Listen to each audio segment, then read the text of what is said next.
히브리서 11장 33절에서 35절입니다. 히브리서 11장 33절에서 35절.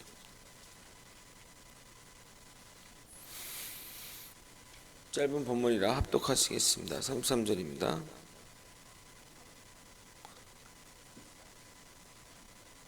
히브리서 11장 33절입니다.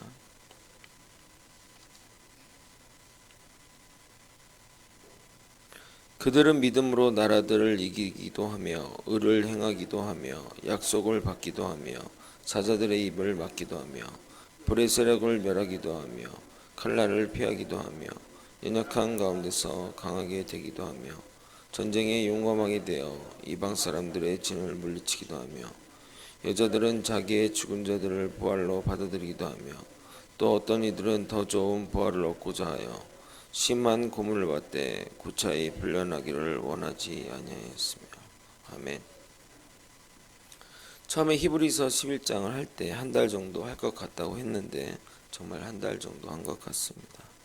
청년 수련회도 이 믿음의 주제를 가지고 설교를 했고 계속해서 믿음의 가치와 믿음의 위대함을 살펴보았습니다. 오늘은 이 믿음에 대해서 다시 한번 정리를 하고 이번 주에 걸쳐 최종 마무리하도록 하겠습니다. 첫 번째로 주님과 동행하려면 믿음이 필수 조건입니다. 믿음이 있기에 주님과 동행하는 사람이 되는 것이고 믿음이 있기에 주님이 그와 동행해 주는 것입니다.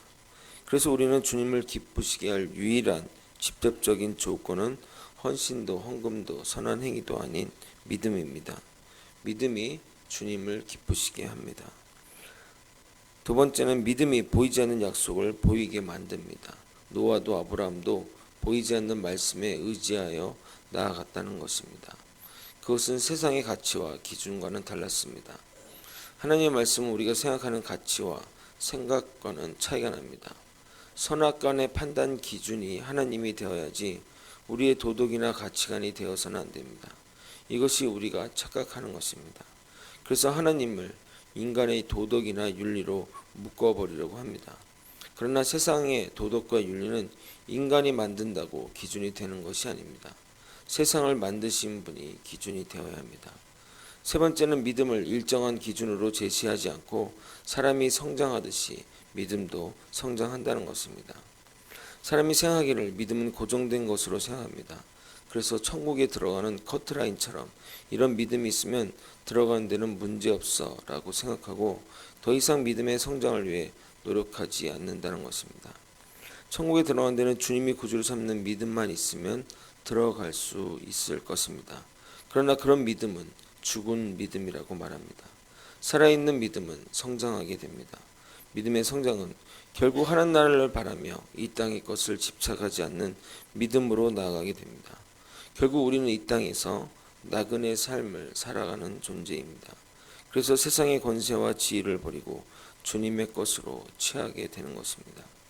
오늘 읽을 본문으로 들어가겠습니다. 믿음의 선진들이 믿음으로 행할 일들을 열거하고 있습니다. 먼저 믿음으로 나라를 이기기도 하였다고 진술합니다. 이 예는 성경에 너무나도 많이 언급되어 있습니다. 기드온이나 삼손, 입다, 다윗 모두 위대한 전쟁들 영웅인데 그들은 전장에 나갈 때 칼이나 창같이 눈에 보이는 것보다 믿음이란 무기를 더욱 소중히 여겼습니다. 기드온은 하나님이 지시한 대로 소수정에 300명을 이끌고 횃불과 항아리만 가지고 거대한 미디안을 무찔렀습니다. 삼손은 블레셋을, 입다는 암몬을, 다윗은 블레셋, 암몬, 모압을 비롯한 여러 왕국을 무찌르고 이스라엘에게 승리를 가져다 주었습니다. 우리는 믿음이 아니고서는 이 세계를 복음으로 정복할 수 없음을 기억해야 됩니다. 믿음만이 세상을 이깁니다. 요한일서 5장 4절 무릇 하나님께로 난 자마다 세상을 이기니라. 세상을 이기는 승리는 이것이니 우리의 믿음이니라. 두 번째로 믿음은 의를 행한다고 합니다. 우리가 민주주의 국가에 살아서 정의와 공의가 나름 실현되게 이런 일들에 대해 체감이 적은데 이 의는 인간의 가치가 아닙니다. 이 의는 하나님으로부터 온 것입니다. 이 지구상에 민주주의가 올바르게 이루어지는 나라는 우리가 다 아는 나라이며 손에 꼽을 정도입니다.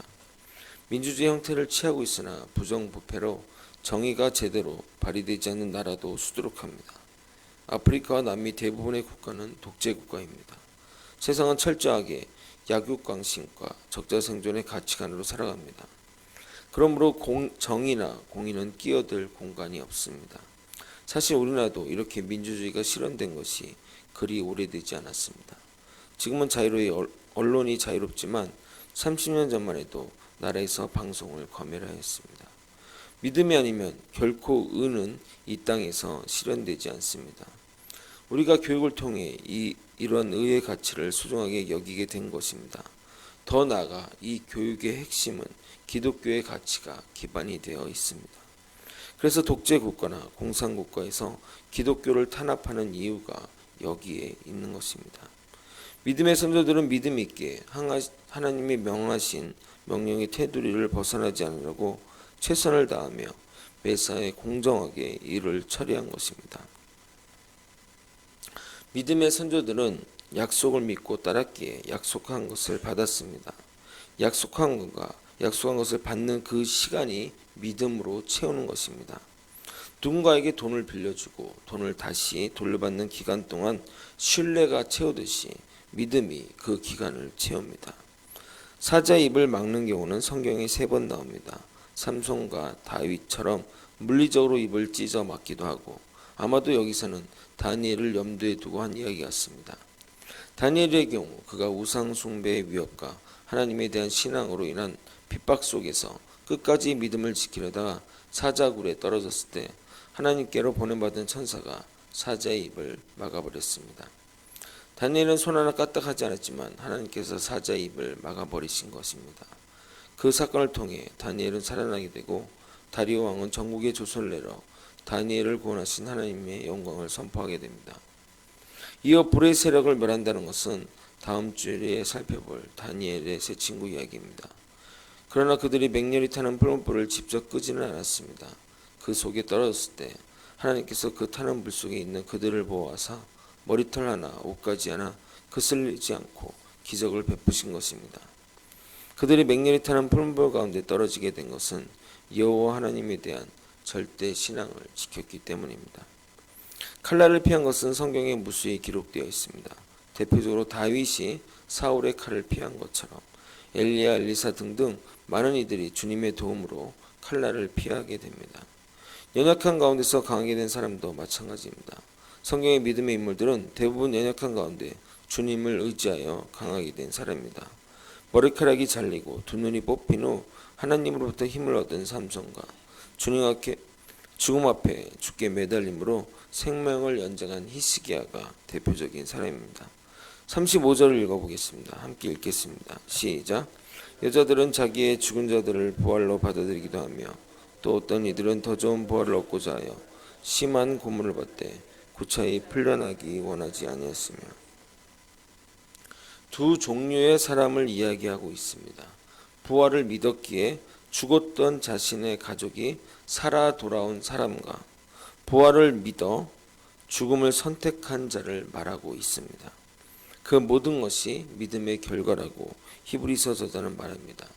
첫 번째는 자기 사랑하는 자가 죽어서 절대 절명의 고통에 있었던 자들이 주님의 능력으로 부활할 것을 믿어서 부활한 가족을 받게 되는 축복을 이야기합니다.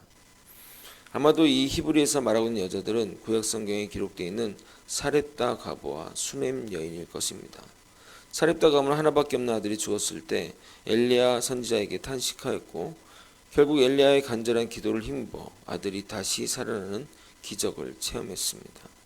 또한 수넴의 한 여인은 나이 들어 아들을 얻었는데 그 아들이 죽자 그 여인은 선지자에게 급히 도움을 청했으며 도움 요청을 받은 엘리사의 간절한 기도 그리고 그 아이의 몸 위에 올라가 엎드리는 행동을 통해서 아들이 다시 살아나는 기적의 은혜를 체험했습니다. 하나님에 대한 믿음은 죽음 가운데서도 새 생명을 얻는 놀라운 축복을 경험하게 됩니다. 반대로 부활을 믿었기에 구차하게 목숨을 구걸하지 않는 믿음의 선조를 말하고 있습니다. 그리 아니하실지라도 믿음의 선조들을 말하는 것입니다. 한글 성경은 고문을 받되라고 해석하므로 일반화했지만 헬라어 원문에 따르면 특정한 고문을 뜻하는 팀파논이라 기록되어 있습니다. 예를 들어 전기 고문을 받되, 물 고문을 받되라고 쓰여 있다는 것입니다. 그 고문 방식은 말하기 끔찍해서 새벽에 말하지 않도록 하겠습니다. 쉽게 말해 빨래를 홍두깨 두드린 것으로 상상하시면 됩니다. 당시 가장 무서운 극형이었습니다. 이 형에 처해진 인물은 성경 외경인 마카비서에 실려 있습니다. 신구약 중간기에 늙은 제사장 엘르아살에 관한 것인데 90세의 노인인 그는 신문하는 자 앞에 끌려가서 부정한 음식으로 여겨졌던 돼지고기를 먹으라는 명령을 받았으나 끝까지 거부한 결과 이 형에 처해졌다고 사료됩니다. 자기를 동정하는 병사가 조리된 돼지고기를 가지고 와서 다른 고기인 것처럼 먹도록 권고했지만 일체 타협을 거부하고 명예로운 죽음을 선택한 믿음의 용사입니다.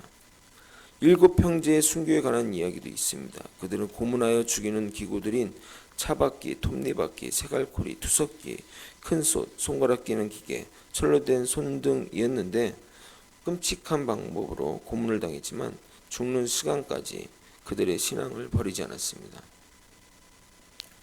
그들이 그와 같은 극형을 당하면서도 조금도 흔들리지 않을 수 있었던 것은 무엇 때문일까요? 그들은 더 좋은 부활에 대한 소망이 있었기에 이러한 고통을 기꺼이 참아낼 수 있었던 것입니다. 그래서 그들은 구차히 석방되기를 거부한 것입니다. 이것이 중요한 포인트입니다. 지도자들 입장에서는 그들을 죽이는 것이 목표가 아니었습니다. 지도자들은 사적인 복수를 하는 것이 아닙니다. 대적자의 목표는 그들의 기세를 꺾이기를 바랬습니다. 그래서 그들을 먼저 회유했다는 겁니다. 죽이는 것은 한두 명으로 충분합니다. 대적자의 입장에선 죽음 앞에 돌아서는 자들이 의미가 있었던 것입니다. 그러므로 악형을 받은 믿음의 사람들에게는 감옥에 갇혀 있을 때 석방될 기회가 충분히 있었다는 것입니다. 그러므로 그들은 그 기회를 자발적으로 포기하고 죽음 후에 더 좋은 부활에 대한 소망을 얻고자 하여 극한 고통 가운데 형장의 이슬이 되기를 택했다는 것입니다. 말씀을 정리하겠습니다. 믿음으로 승리의 삶을 살아갑니다. 전쟁을 이기고 사자의 입을 막고 불을 막아내고 칼을 피하고 연약한 자가 강하게 되어 이방 사람들에 물리치기도 합니다. 또 믿음으로 죽음을 죽음으로 받아들이지 않아 결국 부활을 선물 받기도 하고 더 큰 믿음으로 사는 것을 포기하고 죽음으로 자신의 신앙을 지켜내고 최종 부활을 맞이한 믿음의 선배들도 있습니다. 이처럼 믿음은 불가능을 가능하게 하고 세상에서 조롱과 멸시를 받아도 당당히 이겨내게 만듭니다. 고난의 시기에 믿음보다 더 좋은 무기가 없다고 생각합니다. 그러나 생각해보면 지금의 시기가 믿음이 더 필요한 것 같습니다. 고난과 핍박이 없으니 내가 믿음이 있는지 확인할 수가 없기 때문입니다. 불이 나를 훑고 지나가야 확인이 가능한데 알 수가 없기 때문입니다. 여러분은 스스로 여러분에게 믿음이 있음을 확신합니까? 주님이 그리스도를 임을 아니까, 아니 교회를 다니니까, 아니 직분이 있으니까 이런 걸로 여러분의 믿음을 판단하시겠습니까? 분명 여러분의 믿음이 있음을 확인할 때가 올 것입니다. 그때 당당히 여러분의 믿음이 있음을 보여주길 바랍니다. 그래서 성경 구절을 이렇게 적용해 보겠습니다. 또 어떤 이들은 더 좋은 믿음의 열매를 낳고자 하여 심한 시험을 받되 구차히 시험되기를 원하지 아니하였으며 절대 시험 들지 마시기 바랍니다. 그것은 대적자에게 지는 것입니다. 어떤 상황에서도 결코 변심하지 않고 굳건히 자리 지키기를 소망합니다. 주님 앞에서 결코 변절하지 않고 믿음의 길을 굳건히 가는 저와 여러분이 되시길 예수 그리스도의 이름으로 소망합니다. 기도하시겠습니다. 하나님 아버지, 믿음으로 아버지 세상의 유혹과 시험과 고난들을 이겨낼 수 있게 도와주시옵소서. 지금은 너무나 힘들고 어려운 시기일지라도 주님을 의지해서 당당히 이겨내는 그런 믿음의 사람들이 되기를 소망합니다. 죽음으로 부활을 믿어 죽음을 당당히 맞이했던 믿음의 선배들의 위치까지 우리의 믿음이 성장하길 바라오니 주님 이끌어 주시고 인도하여 주시옵소서. 사랑이 많으신 예수 그리스도 이름으로 기도드렸나이다. 감사하게도 여름 사역이 마무리되었습니다. 하나님께 감사기도하며 교회 공동 기도 제목인 담임 목사 청빈과 또 교회 환우들과 또 아픈 분들을 위해 함께 통성으로 기도하시겠습니다.